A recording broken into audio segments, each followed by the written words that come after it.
drop it. Assalamualaikum warahmatullahi wabarakatuh. Oke, di bab sebelumnya kita sudah membahas mengenai laju reaksi. Di sini kita akan membahas bab baru di kelas 11, bab terakhir yaitu kesetimbangan kimia, di mana ada 5 topik yang akan kita pelajari. Yang pertama itu konsep kesetimbangan kimia. Yang kedua itu ada tetapan kesetimbangan. Kemudian yang ketiga ada pergeseran kesetimbangan. Yang keempat itu reaksi kesetimbangan di industri kimia. Dan yang terakhir ada perhitungan kesetimbangan. Nah, sebenarnya apa yang akan kita pelajari pada kesetimbangan kimia? Nah, kemarin di bab laju reaksi kita sudah belajar misalnya ada N2O4 gas itu bereaksi membentuk 2NO2 gas. Nah, jika di awal kita mempunyai 1 mol N2O4 yang warna hijau ini, maka setelah beberapa lama atau setelah beberapa detik atau setelah reaksi selesai, itu seluruh N2O4 di sini itu akan bereaksi membentuk NO2 yang warna ungu di sini. Di akhir, jadi kita bisa melihat bahwa seluruh NO2 di sini itu ada habis. Dia bakal habis yang ungu, sementara yang di sini jumlah NO2-nya itu akan membentuk sebanyak 2 mol. Karena di sini koefisiennya 2. Nah, kalau 1 itu nggak usah ditulis koefisiennya. Maka jumlah NO2 yang terbentuk itu 2 kali lipat pada jumlah N2O4. Maka di awal 1, maka di akhir itu membentuk 2 mol. Tetapi pada bab kali ini kita akan melihat bahwa sebenarnya N2O4 ini itu nggak mungkin habis nih. Nggak mungkin di akhir itu N2O4 itu 0 mol. Jadi nggak mungkin itu habis. Pasti itu akan tersisa beberapa mol N2O4. Nah, jadi di akhir itu masih ada N2O4 beberapa mol. Kemudian ada juga NO2 yang terbentuk. Nah, karena N2O4 beberapa mol, maka NO2 terbentuk lagi. Maka kita akan melihat pada bab kali ini, itu pada N2O4 ini pasti nggak akan mungkin habis. Pasti akan tersisa beberapa mol. Oke, pertanyaannya kenapa N2O4 itu nggak mungkin habis? Atau nggak mungkin 0, itu kenapa? Nah, pada kali ini kita akan membahas pada video kali ini yaitu mengenai konsep kesetimbangan kimia. Oke, sekarang kita bahas apa sih kesetimbangan kimia itu, konsep dasarnya itu seperti apa. Oke, sebelum kita masuk ke bahasan utama terkait kesetimbangan kimia, kita ulas dulu terlebih dahulu mengenai makna persamaan reaksi kimia. Kita tahu bahwa kita suatu persamaan reaksi kimia. Ada C3H8 plus 5O2 menghasilkan 3CO2 plus 4H2O. Kita tahu bahwa senyawa di bagian kiri C3H8 dan O2 itu disebut sebagai reaktan. Sementara itu, senyawa yang berada di kanan CO2 dan H2O itu disebut sebagai produk. Jadi, reaksi kimia itu terdiri ada 2 komponen, yaitu reaktan sebelah kiri dan produk di sebelah kanan. Kemudian kita tahu setiap senyawa yang terlibat kita harus mencantumkan wujud senyawanya atau fasa dari senyawa tersebut, yaitu yang di dalam kurung kecil di sini. Kita tahu bahwa C3H8 itu berbentuknya G atau gas. Begitupun O2, CO2, dan H2O. Keempat senyawa tersebut itu berfase gas.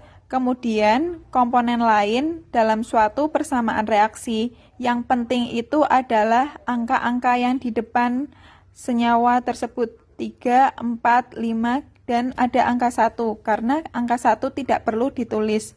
Nah, angka 1, 5, 3, dan 4 tersebut itu disebut sebagai koefisien reaksi.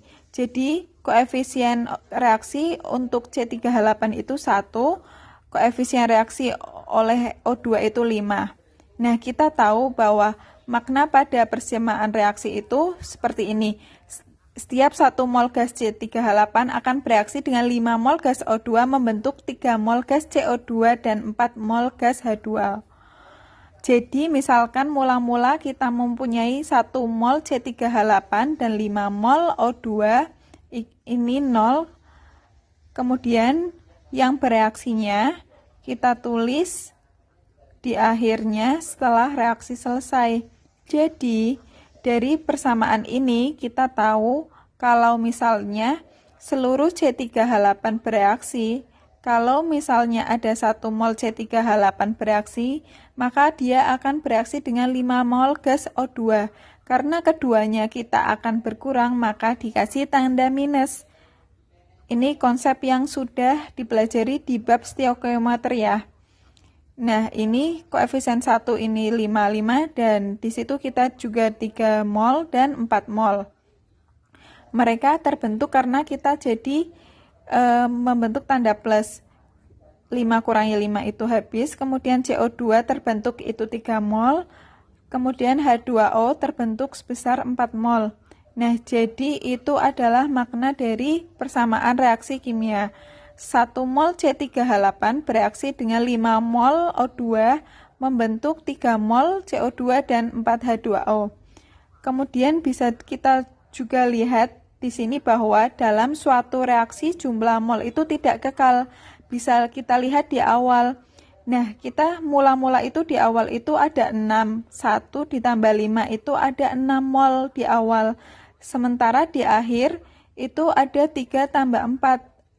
Yaitu 7 mol. Jadi bisa disimpulkan bahwa suatu reaksi kimia jumlah mol itu nggak apa-apa, nggak kekal. Jumlahnya itu, contohnya itu di sini. Jadi awalnya 6 mol itu menjadi 7 mol. Jadi nggak apa-apa kalau tidak kekal. Konsep ini itu akan penting ketika kita akan mempelajari pergeseran kesetimbangan.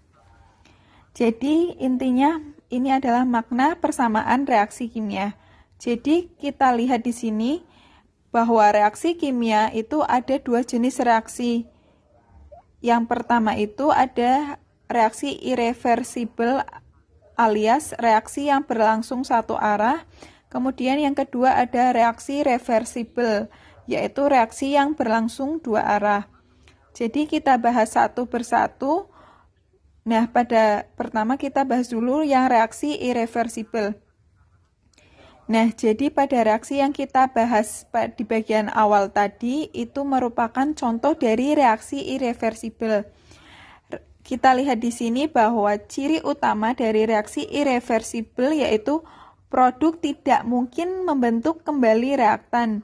Jadi reaksi yang ini kalau misalkan kita balik produknya itu jadi reaktan dan reaktannya itu jadi produk, kita balik 3CO2 plus 4H2O, dia akan menghasilkan C3H8 gas plus 5O2 gas. Nah, reaksi ini itu tidak mungkin terjadi. Jadi si produk di sini itu tidak mungkin kembali membentuk reaktan di sini. Jadi reaksinya hanya berlangsung satu arah. Dari reaktan ini membentuk produk yang di kanan. Jadi nggak mungkin kalau CO2 H2O itu bereaksi untuk C3H8 dan O2. Itu reaksi tidak mungkin terjadi karena berlangsung satu arah saja. Kita bandingkan dengan reaksi yang reversibel.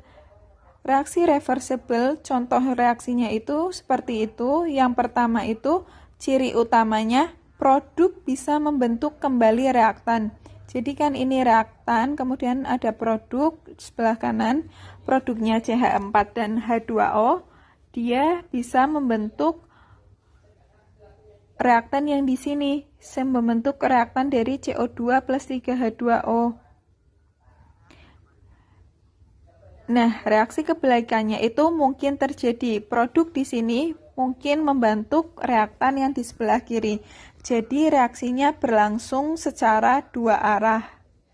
Nah, makanya reaksi reversibel itu sering ditulis seperti CO2 gas plus 3H2 gas dia akan bereaksi membentuk CH4 gas plus H2O gas. Nah, karena kita tahu reaksi ini reversibel atau berlangsung dua arah, maka biasanya kita tulis ada arah panah yang ke kanan dan juga ada arah panah yang ke kiri.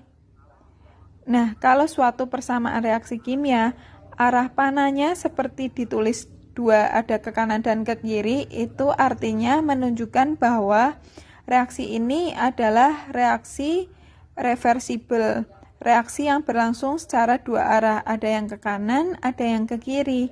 Nah, itu bedanya sama dengan reaksi irreversibel. Sebenarnya reaksi yang akan kita pelajari pada bab ini adalah reaksi reversibel.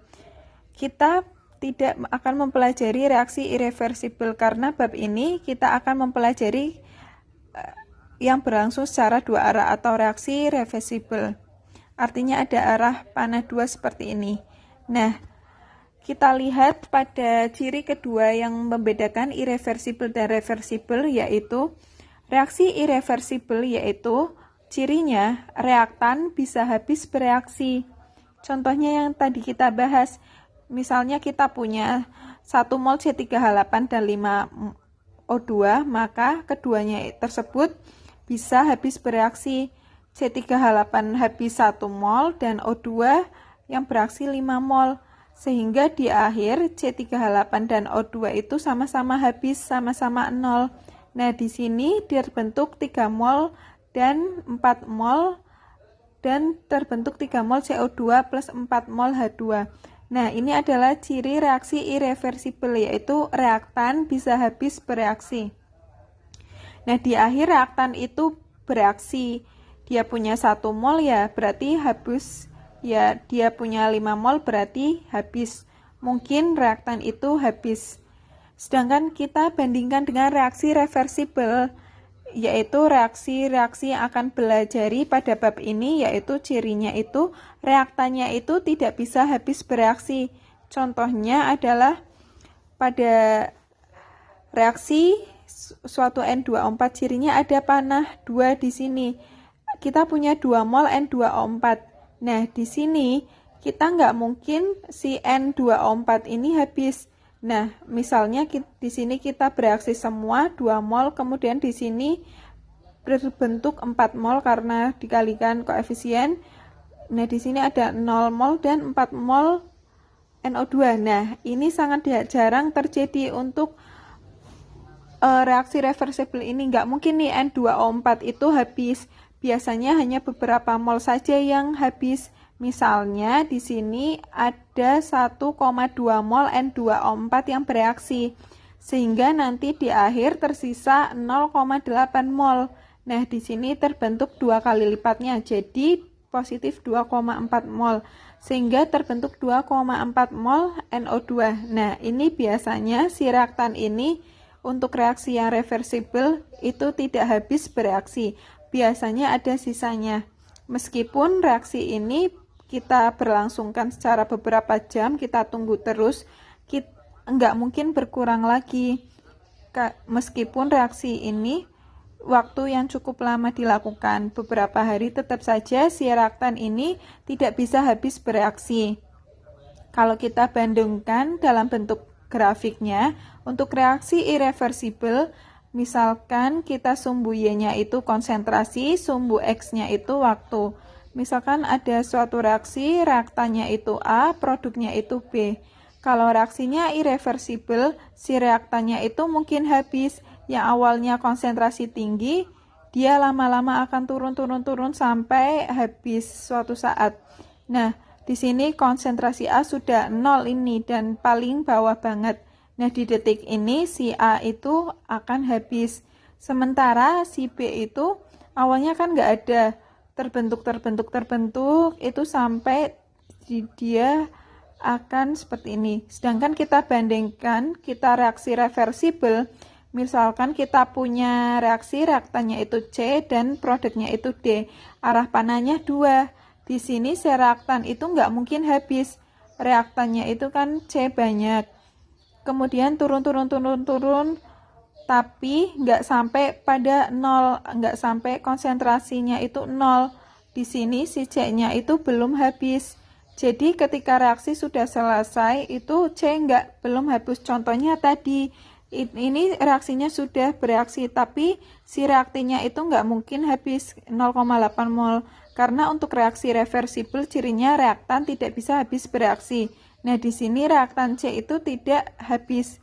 Tapi reaksi sudah selesai, si D awalnya nggak ada, kita terbentuk di sini. Itu bedanya reaksi reversibel dan irreversibel. Nah, yang akan kita pelajari pada bab kali ini yaitu reaksi-reaksi yang reversibel. Nah, sekarang pertanyaannya, kenapa untuk reaksi irreversibel itu reaktan tidak habis bereaksi? Kenapa si C itu tidak mungkin habis untuk reaksi reversibel? Kenapa nggak habis seperti yang irreversibel? Kenapa seolah-olah reaksi berhenti sebelum reaktan habis? Kenapa di sini reaksinya itu nggak lanjut? Kenapa setelah N2O4 itu setelah bereaksi sebanyak 1,2 mol tersisa 0,8 mol itu nggak lanjut? Kenapa seolah-olah reaksinya itu sudah selesai sampai di sini? Kenapa nggak lanjut membentuk NO2? Nah, itu yang akan kita bahas di sini. Nah, kita akan bahas pada bab kali ini. Kenapa reaktan tidak habis dan seolah-olah reaksi berhenti sebelum reaksi habis. Nah, kenapa? Ini sebenarnya karena reaksi reversibel itu berlangsung dua arah, yaitu ke kanan dan ke kiri. Kita lihat lebih rincinya itu, misalkan kita punya reaksi contoh yang tadi N2O4 membentuk 2NO2. Nah, reaksinya reversibel.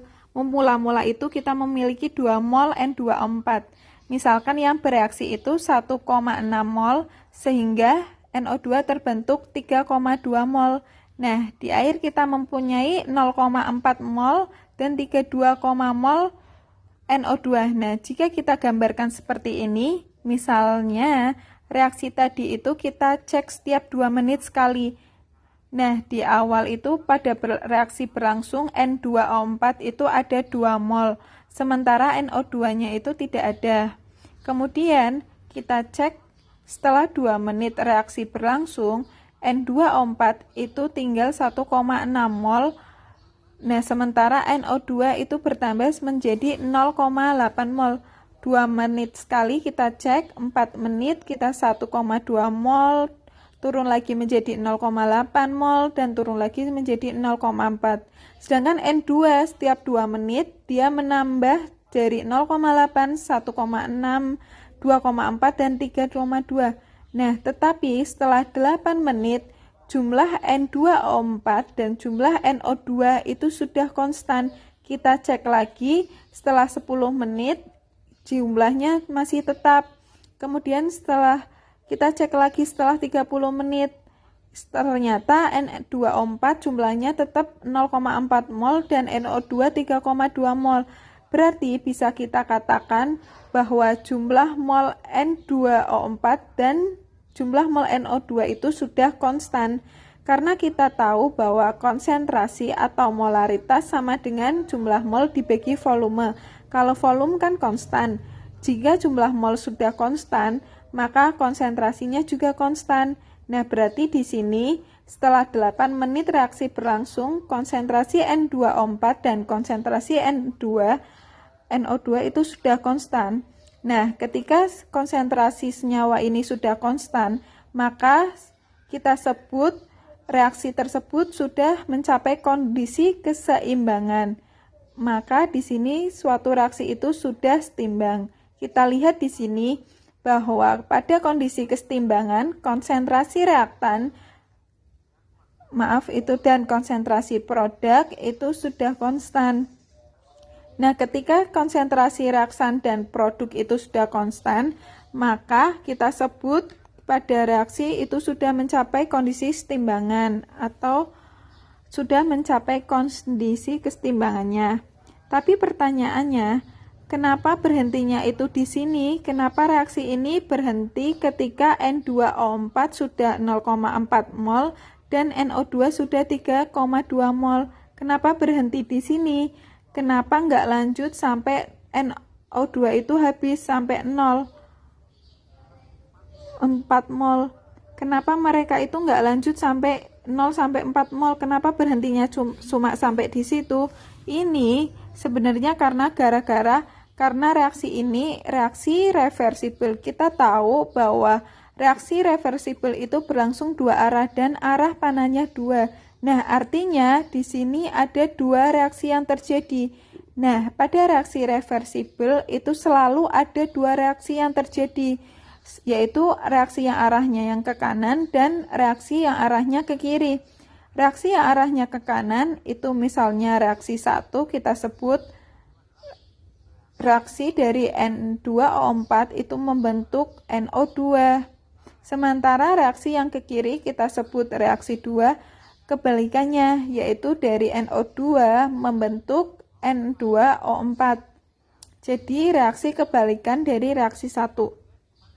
Jadi pada reaksi reversibel selalu ada 2 reaksi yang terjadi, yang ke kanan dan yang ke kiri. Kemudian kita sudah belajar di bab laju reaksi, misalkan reaksi laju ke kanan itu reaksi yang ke laju reaksinya V1 dan ke kiri itu dan V2. Di sini V1 dan V2. Bahwa di sini kita tahu pada V1 itu K1 kali konsentrasi reaktan.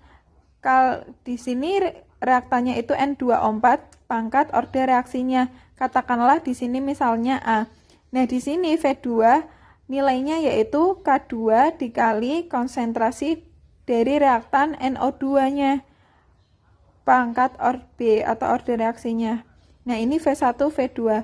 Konsep laju reaksi kemarin kan sudah dibahas di bab sebelumnya. Jadi sebenarnya gini nih.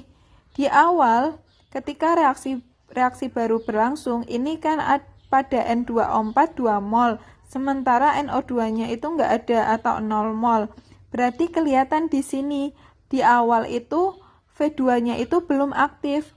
Kenapa? Karena konsentrasi NO2-nya itu mol 0 atau 0 mol. Jadi belum ada. Misalnya, setelah 2 menit, ini kan ada N2O4 1,6 mol. Dan NO2 sebesar 0,8 mol. Berarti kan di sini kita bisa cari kan V1 cari berapa dan V2-nya berapa. Jadi sebenarnya untuk reaksi reversibel itu reaksinya kan ada 2 arah nih. Ada V1 yang produknya NO2 dan reaksi 2 yang produknya N2O4. Jadi di sini sebenarnya ketika reaksi sudah berlangsung, reaksi ini membentuk NO2 membentuk sekaligus juga membentuk N2O4. Jadi kedua-duanya jalan nih. Nah, NO2 terbentuk dan N2O4 terbentuk, begitupun sebaliknya. Jadi dua-duanya itu jalan. Tapi pertanyaannya, kenapa N2O4 itu turun, semakin turun dan NO2 itu semakin naik? Ini sebenarnya gara-gara di awal reaksi, ketika reaksi berlangsung, V1 itu nilainya lebih besar dari V2. Jadi di awal ini, nilai V1 itu lebih besar dari V2. Jadi di awal terjadinya reaksi, ketika reaksi berlangsung, itu nilai V1 itu lebih besar dari V2. Itulah kenapa N2O4 itu nilainya turun terus. Kenapa N2O4 terkonsumsi dan NO2 itu terbentuk. Nah, itu reaksi yang pertama, N2O4 terkonsumsi dan NO2 yang terbentuk. Laju reaksinya itu V1. Nah, di sini nilai V1 ini lebih besar dari V2. Maka reaksi yang kedua itu seolah-olah nggak ada. Sebenarnya itu reaksi ini juga terjadi secara berlangsung. Karena nilainya V2 nilai kecil, maka seolah-olah reaksinya itu nggak kelihatan atau nggak terjadi. Sehingga N2O4 itu terkonsumsi terus dan NO2 terbentuk terus. Padahal hal sebaliknya itu terjadi, NO2 juga terkonsumsi dan N2O4 itu terbentuk. Tapi laju reaksinya itu yang lebih lama, jadi V1 lebih besar V2. Tapi kelihatan di sini pada konsentrasi N2 2O4 semakin lama makin turun, sehingga V1 sebenarnya makin lama itu nilainya itu semakin kecil. Sementara untuk konsentrasi N2 makin lama kan makin naik, makin gede. Maka untuk nilai V2 itu makin lama juga semakin gede. Jika nilai V1 semakin kecil, nilai V2 semakin besar. Jadi jika kita lihat dalam bentuk grafik, Y itu laju reaksi dan X-nya itu waktu V1, awalnya kan tinggi nih, semakin lama makin turun. Sementara V2 awalnya itu 0, semakin lama makin naik. Nah, suatu saat nilai V1 dan V2 itu sama dengan V2. Jadi ada suatu ketika atau suatu waktu di mana V1, V2 itu sama. Nah, kita sebut reaksi ini sudah mencapai kondisi kesetimbangan atau sudah setimbang. Nah, itulah kenapa reaksi itu berhenti di sini. Ini gara-gara besar V1 itu sudah sama dengan V2, sehingga laju pembentukan NO2 dan N24 itu sudah sama. Misalnya setiap 1 menit kita sudah membentuk satu NO2 itu 0,2 mol. Nah, pada waktu yang sama N24 juga terbentuk sebesar 0,2 mol. Jadi pada kondisi kesetimbangan ini, laju pembentukan produk dan laju pembentukan reaktan itu bernilai sama. Jadi laju pembentukan NO2 dan laju pembentukan N2O4 itu sudah sama. V1 juga sama, nilainya V1 sama dengan V2. Jadi reaksi seolah-olah sudah selesai. Meskipun reaksi sudah selesai, itu sebenarnya reaksi tersebut masih jalan. Tapi kenapa kelihatannya sudah konstan atau berhenti? Itu karena laju yang ke kanan itu sama dengan juga laju yang ke kiri. Nah, pada kondisi kesetimbangan, laju reaksi ke arah kanan sama dengan laju reaksi ke arah kiri. Jadi, maka di sini seolah-olah itu reaksi sudah selesai. Ini juga menjawab kenapa si N2O4 itu nggak habis. Kenapa si N2O4 di sini itu nggak bisa habis? Karena reaksi yang ke kanan itu dilawan karena reaksi yang di kiri. Makanya reaksinya itu nggak bisa habis. Sehingga di sini ada dua reaksi yang terjadi, pembentukan NO2 dan pembentukan N2O4. Makanya dia dilawan sehingga berhenti di sini. Karena berhenti di sini karena besar V1 sudah sama dengan V2. Nah, inilah ya kenapa reaksi yang dua arah itu reaktannya itu nggak mungkin habis, gara-gara reaksi yang ke kanan ini dilawan oleh reaksi yang ke kiri, sehingga terjadi oleh dua reaksi. Nah, itulah konsep dari kesetimbangan kimia. Intinya itu pada kondisi kesetimbangan, konsentrasi reaktan dan konsentrasi produk sudah konstan. Kenapa? Karena gara-gara di kondisi kesetimbangan nilai V1 dan V2 itu sudah sama. Laju pembentukan produk dan laju pembentukan reaktan itu bernilai sama. Nah, kita lihat ringkasan pada video kali ini. Kita sudah membahas makna dari persamaan reaksi kimia, maknanya. Kemudian kita sudah menyimpulkan bahwa dalam setiap suatu reaksi itu jumlah mol itu tidak kekal. Nilainya itu bisa bertambah dan juga bisa berkurang dan tetap. Kemudian yang ketiga, kita belajar bahwa terdapat dua jenis reaksi. Ada reaksi irreversibel dan reaksi reversibel. Yang irreversibel, reaksi yang berlangsung satu arah yang ke arah kanan doang. Sedangkan reaksi reversibel, reaksi yang berlangsung dua arah, ke arah kanan dan ke arah kiri. Jadi dalam suatu reaksi, secara terjadi dua reaksi yang berlangsung secara bersamaan, yaitu ada reaksi A membentuk B dan B membentuk A. Nah, di sini ada dua reaksi yang berlangsung bersamaan. Nah, pada kali ini kita akan membahas reaksi reversibel. Kemudian, untuk ciri-ciri reaksinya masing-masing. Untuk reaksi irreversibel, cirinya itu produk tidak mungkin membentuk kembali reaktan. Jadi produk ini mereka berdua itu tidak mungkin bereaksi membentuk reaksi yang di kiri. Nggak mungkin. Kemudian yang kedua, reaktan bisa habis bereaksi. Kita sudah bahas tadi, kalau kita reaksikan, reaktan bisa habis. Untuk reaksi reversibel, cirinya yang pertama itu produk bisa membentuk kembali reaktan. Produknya itu membentuk kembali si reaktan. Kalau reaksinya dibalik, itu mungkin terjadi. Sementara irreversibel itu nggak mungkin. Kemudian yang kedua, reaktan tidak bisa habis bereaksi.